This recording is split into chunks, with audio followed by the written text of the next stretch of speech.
I really like taking cuttings in the summer. Partly because they root really well. And also, it's time when you tend to think about the plants that you really, really like. And one of my new favourites is this little dianthus.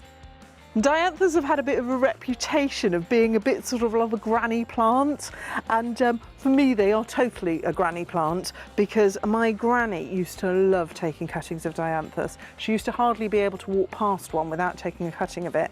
I've got a pot here of seed compost, which is a really gritty mix of compost, so it'll keep it really well drained so the cuttings hopefully won't rot.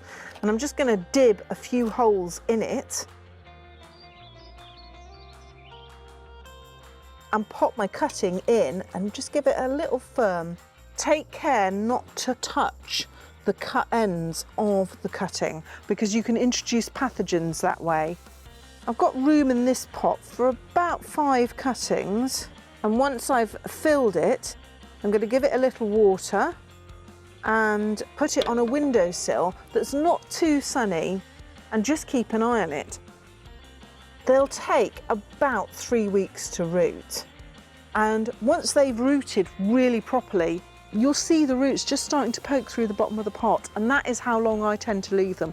Once they've got like that, I'll knock them out of the pot and repot them individually. And as I say, that'll take about 3 weeks, a month, something like that.